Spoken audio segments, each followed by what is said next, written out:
Are we live?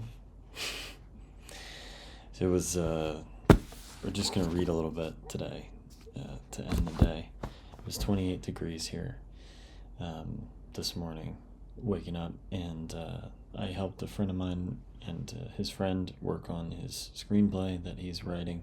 I fell asleep by the big fire in the big library, and then I worked on mastering Barbarian de Sevilla.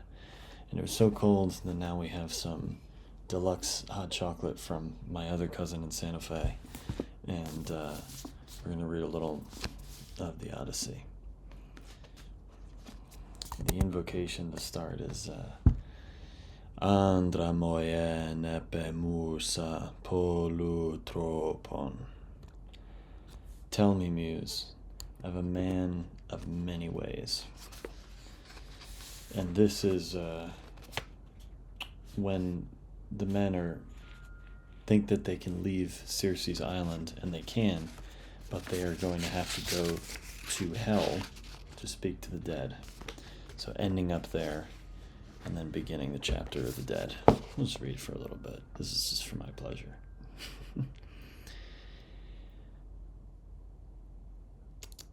Perhaps you think that you are going home, but Circe says we have to go towards the house of Hades and Persephone to meet Tiresias, the Theban spirit. At that, their hearts were broken. What the fuck? Qua? Oh. Alright. At that, their hearts were broken. They sat down right there and wept and tore their clothes. But all their lamentation did no good. We went down to our speedy ship beside the sea, despite our grief. We shed abundant tears. Then Circe came and tied up one black ewe and one ram by the ship, and slipped away easily. Who can see the gods go by, unless they wish to show themselves to us? Book 11, The Dead. And this is Emily Wilson's translation, which I think is the best of the Odyssey. Stephen Mitchell is the best of the Iliad, and he's an extraordinary translator in general. Book 11, The Dead. We reached the sea, and first of all, we launched the ship into the sparkling, salty water, set up the mast and sails, and brought the sheep on board with us. We were still grieving, weeping, in floods of tears. But beautiful, dread Circe, the goddess who can speak in human tongues, sent us a wind to fill our sails, fair wind befriending us behind the dark blue prow. We made our tackle ship-shape, then sat down. The wind and pilot guided straight our course. The sun set. It was dark in all directions. When we reached the limits of deep-flowing ocean, where the Cimmerians live and have their city, their land is covered up in mist and cloud. The shining sun god never looks on them with his bright beams, not when he rises up into the starry sky, nor when he turns back from the heavens to earth. Destructive night blankets the world for all poor mortals there. Oh, this is one of those old books that has the uneven pages. We beached our ship, drove out the sheep, and went to seek the stream of ocean where the goddess had told us we must go. Oh, by the way, just some context. So, I don't remember why they have to do this. I think he needs some information from someone who's dead. And so,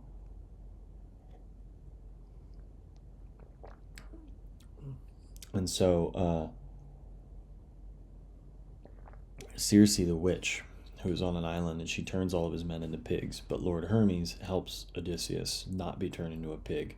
He overcomes Circe. Then she says, why don't we go upstairs and have sex? And then he says, as soon as I do that, I think it's as soon as I do that, you're going to cut off my balls, literally.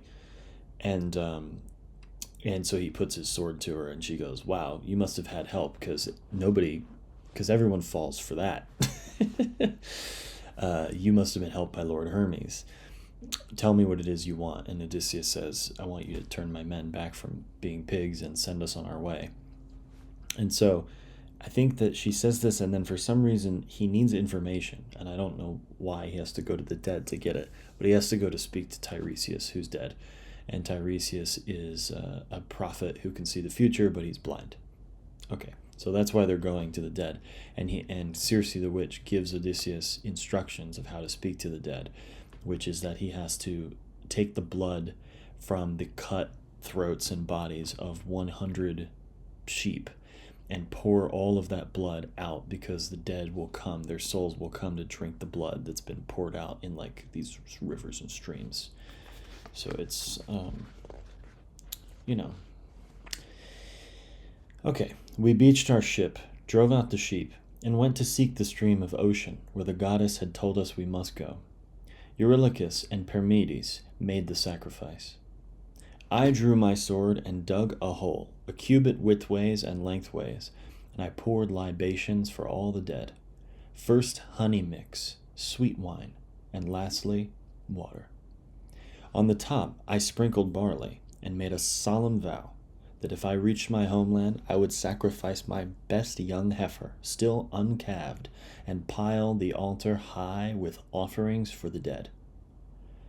I promised for Tiresias as well a pure black sheep, the best in all my flock. So with these vows I called upon the dead. I took the sheep and slit their throats above the pit. Black blood flowed out. The spirits came up out of Erebus and gathered round. Teenagers, girls and boys, the old who suffered for many years, and fresh young brides whom labor destroyed in youth, and many men cut down in battle by bronze spears, still dressed in armor stained with their blood. From every side they crowded around the pit with eerie cries. Pale fear took hold of me. I roused my men, and I told them to flay the sheep that I had killed and burn them and pray to Hades and Persephone. I drew my sword and sat on guard, preventing the spirits of the dead from coming near the blood till I had met Tiresias.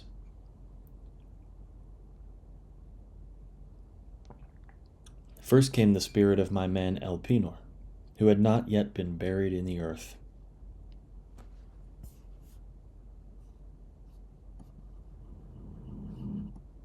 What is this? Why is this happening?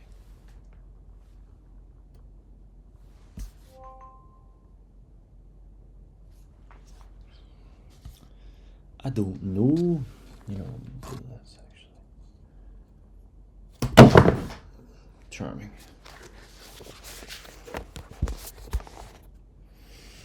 But we're all learning together. We still running? Okay. I'll just leave all this in. Okay. Oh, and now we're zoomed in again. Well, whatever. It's better that way.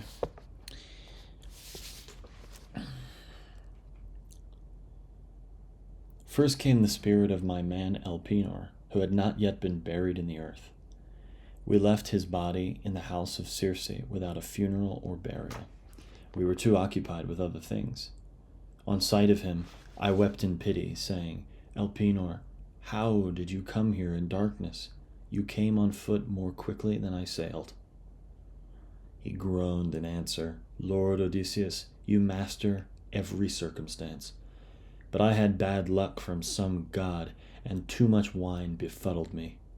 In Circe's house I lay upstairs, and I forgot to use the ladder to climb down from the roof. I fell head first, my neck was broken from my spine. My spirit came down to Hades. By the men you left, the absent ones, and by your wife and father who brought you up from babyhood, and by your son Telemachus whom you abandoned alone at home, I beg you. When you sail from Hades and you dock your ship again at Aea, please, my lord, remember me. Do not go on and leave me there unburied, abandoned, without tears or lamentation, or you will make the gods enraged at you. Burn me with all my arms, and heap a mound beside the gray salt sea, so in the future people will know of me and my misfortune, and fix into the tomb the oar I used to row with my companions while I lived. Poor man, I answered. I will do all this. We sat there talking sadly. I, on one side, held firm my sword in blood, while on the other the ghost of my crew member made his speech. Then came the spirit of my own dead mother, Autolycus's daughter Anticlea, whom I had left alive when I went off to holy Troy. On seeing her, I wept in pity. He's been gone for 20 years from his home, if you don't know the basic story. So he goes to war. The war is 10 years. First of all, he tries to get out of going to the war. What is this, again? I don't understand this. He tries to get out of going to the war by pretending he's crazy because he doesn't want to get involved. And then they're going to kill his son and say, look, if you're really crazy, you won't notice or care if we kill your infant son. So he protects his son, and then they know he was faking his craziness. So then he has to go to the Trojan War. This is all Odysseus. He has to go to the Trojan War. It lasts for 10 years. He's fighting for another man's honor. Then, on the way back, he asks a Cyclops for hospitality. The Cyclops eats his crew. He tricks the Cyclops, this is a famous story, and blinds him. And the Cyclops doesn't know who's done it, but then as Odysseus is sailing away, he screams out ragefully, tell them Odysseus is the one who blinded you. So the Cyclops invokes a curse from his father Poseidon. Boom, 10 more years at sea. So Odysseus has been gone for 20 years. The other kings and captains that aren't dead have been home with their wives and children and banquets, and this whole time Odysseus' wife is being courted by these aggressive young men. His son is growing up without a father, and he hasn't seen his own mother, who he just learned is dead, from seeing her soul come out of hell to speak to him. When he left her, she was still alive. He hasn't seen his father in 20 years. Yeah, so that's Odysseus. Okay. Then came the spirit of my own dead mother, Autolycus's daughter Anticlea, whom I had left alive when I went off to holy Troy. On seeing her, I wept in pity. But despite my bitter grief, I would not let her near the blood till I talked to Tiresias. They all want to drink the blood. The prophet came holding a golden scepter and knew me, and he said, King under Zeus, Odysseus, adept survivor, why did you abandon the sun, poor man, to see the dead and this place without joy? Step back now from the pit. Hold up your sharp sword so that I may drink the blood and speak to you.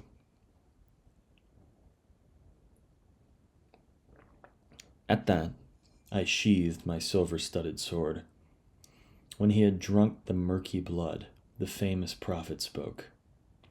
Odysseus, you think of going home as honey sweet, but gods will make it bitter. I think Poseidon will not cease to feel incensed because you have blinded his dear son, the Cyclops. You have to suffer, but you can get home if you control your urges and your men. Turn from the purple depths and sail your ship towards the island of Thrinacia. There you will find grazing cows and fine fat sheep, belonging to the god who sees and hears all things, the sun god. If you leave them be, keeping your mind fixed on your journey home, you may still get to Ithaca, despite great losses. But if you hurt those cows, I see disaster for your ship and for your men. If you yourself escape, you will come home late and exhausted in a stranger's boat, having destroyed your men, his crew. And you will find invaders eating your supplies at home, courting your wife with gifts. Then you will match the suitors' violence and kill them all inside your halls through tricks or in the open with sharp bronze weapons. When those men are dead, you have to go away and take an oar to people with no knowledge of the sea, who do not salt their food. They never saw a ship's red prow, nor oars, the wings of boats. I prophesy the signs of things to come. When you meet somebody, a traveler, who calls the thing you carry on your back a winnowing fan, then fix that oar in earth and make fine sacrifices to Poseidon, a bull and stud boar. Then you will go home, and offer holy hecatombs to all the deathless gods who live in heaven, each in order. Gentle death will come to you.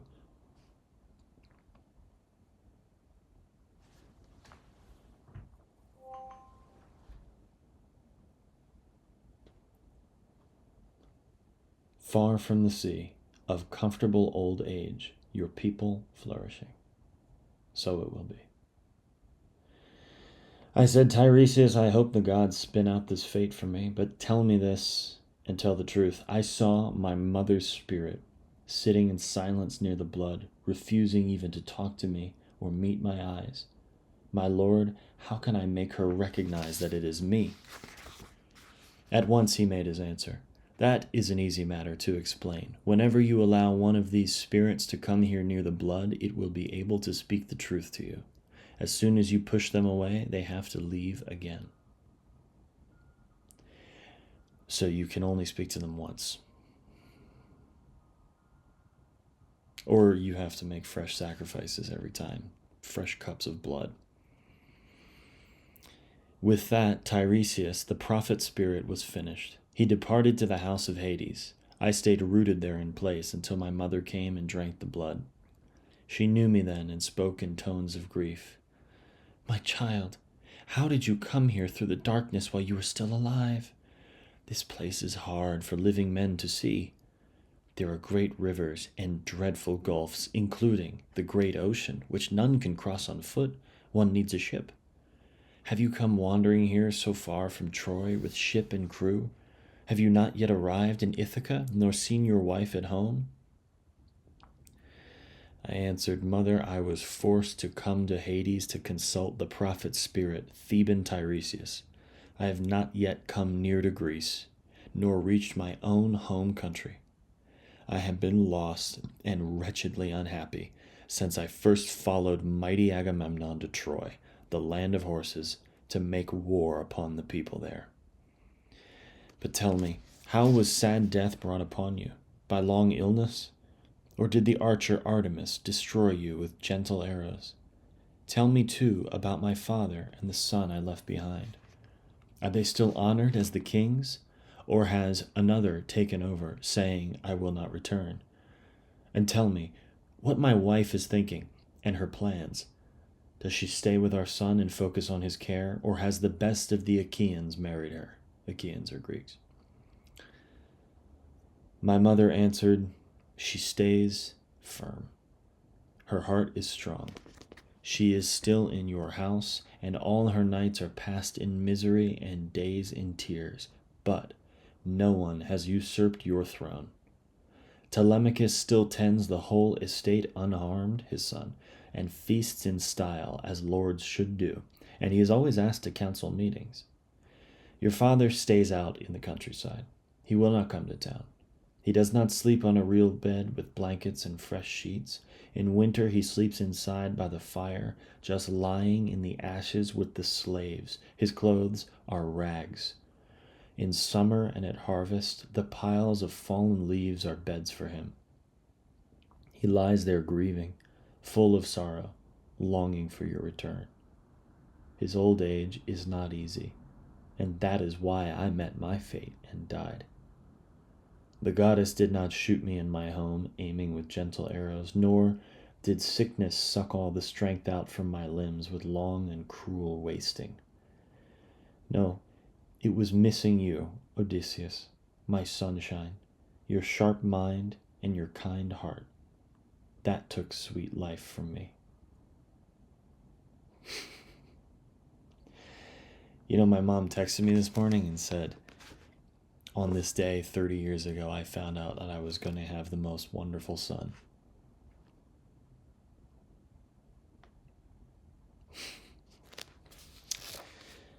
Yeah, so there is nothing new.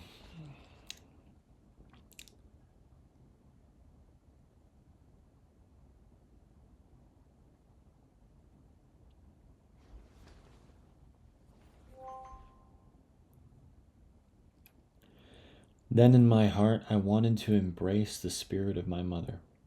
She was dead and I did not know how. 3 times I tried,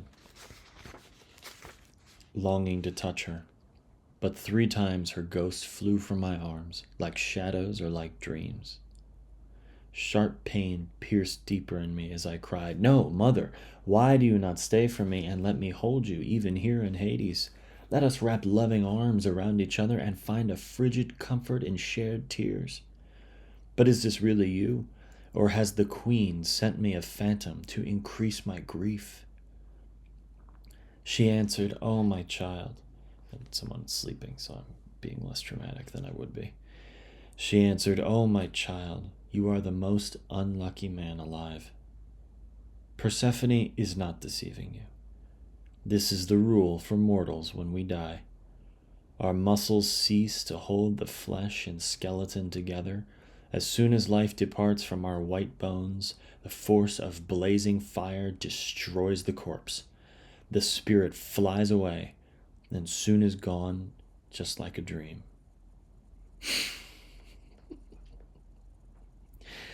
Now hurry to the light. Remember all these things, so you may tell your wife in times to come.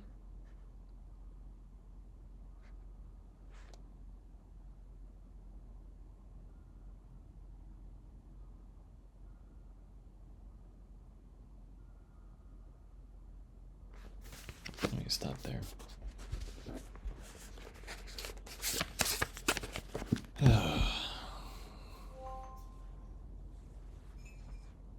What I always, the Iliad I prefer to the Odyssey.